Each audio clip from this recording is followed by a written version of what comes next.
कथा बैठकीचे संचालक बाई, या बाईला बी सुद्धा माझा नमस्कार। आणि बाबानं दिलेले 4 तत्व 3 शब्द 5 नेम आणि सेवकावर घडलेले अनुभव या विषयावर असते। मला संचालक महोदयने अनुभव आणि विचारलेला आहे, मी त्यांचे फार फार आभारी आहो। आपण येथे बसलेले सर्व सेवक, सर्व दुःखी आलेले आहोत। काही ठिकाणी बी आपण घुमून सन्यानी बी आपल्याला समाधानी नाही मिळली, परंतु आपण असा एक त्या दुःखाच्या काळामध्ये असा एक विचार करत होतो आपण का आपलं जीवन असंच जाईन का बा म्हणून सन्यानी। तर आपण असा एक शोध लागत होतो का आपल्या कुटुंबामध्ये जे दुःख राहते त्या दुःखाचं निवारण करणारे आपल्याला मिळणार किंवा नाही बा म्हणून सन्यानी मग आपल्याला या मार्गाच्या सेवक लाभते।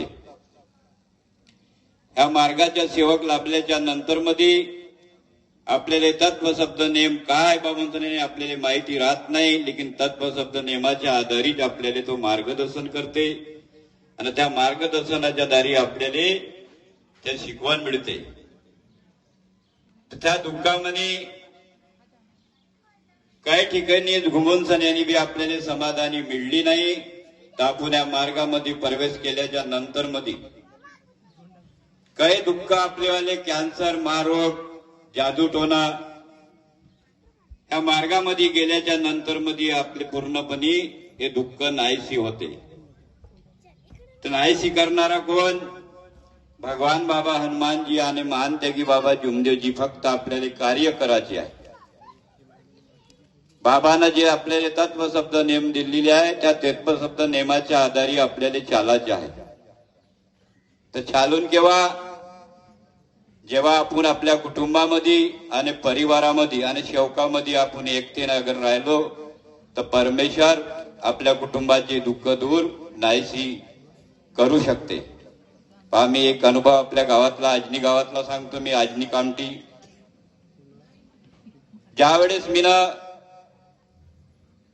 साध्या कार्यामध्ये करीत होतो नाही काय ते एखादा वर्ष राहिलेला असन आणि त्याच्यानंतर मध्ये त्यांच्या त्याग सुरू केला।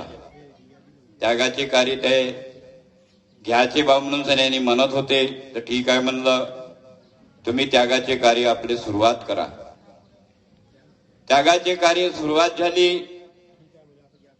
त्यागाचे कार्य सुरुवात झाल्याच्या नंतर मध्ये त्यांच्या त्याग 30 दिवसापर्यंत चांगला पार पडला।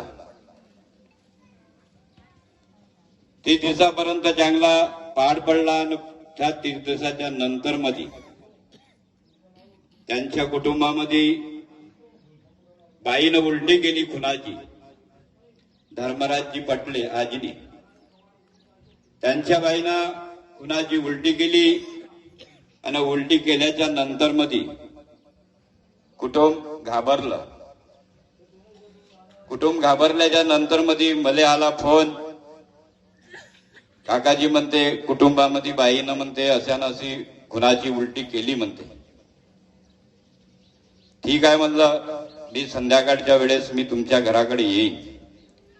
तिथे गेल्याच्या नंतर मध्ये कुटुंबाला विचारलं मी ना, समोरचा विचार का आहे तुमच्यावाला, लेकिन ह्या मार्गाची सेवकीन किंवा सेवक मजबूत पाहिजे। आपण या मार्गात येण्याच्या आधी असंही मरत होतो आणि ह्या मार्गात आल्याच्या नंतर म्हणे मी त्याने माझ्याजवळ एक प्रश्न ठेवला। आम्ही ह्या असंही मरत होतो म्हणे, परमेश्वराने का घडवायचे आहे? तो म्हणे परमेश्वर घडवल म्हणे, लेकिन मला खुनाची उलटी झाल्याच्या नंतर म्हणे मी हे परमेश्वराचे कार्य सोडू शकत नाही आणि रद्द करू शकत नाही म्हणे। म्हणून सन्यानी ह्या बाबाच्या सेवक किंवा सेवकीन आपल्याला कार्य करायचे आहे, मजबूत पाहिजे। आपलं मन मजबूत पाहिजे, मन काही भटकलं नाही पाहिजे। तर त्या बाईनं मला हे सवाल केला का मरियाजी ये भगवत राम पर, मी मरीन किंवा जगीन, लेकिन म्हणे मी कार्य मी आपले सोडणार नाही। परमेश्वरानं त्याच्या पूर्णपणे त्याग झाल्याच्या नंतर मध्ये बी त्याला कुठे न्यायाची काही गरज पडू दिली नाही ह्या परमेश्वरानं। तर ह्या परमेश्वराची आपल्याला एक कृपा आपल्यावर का भगवंता वेळोवेळी आपल्याला साथ देते तर आपण ते कार्य आपण केल्या पाहिजे.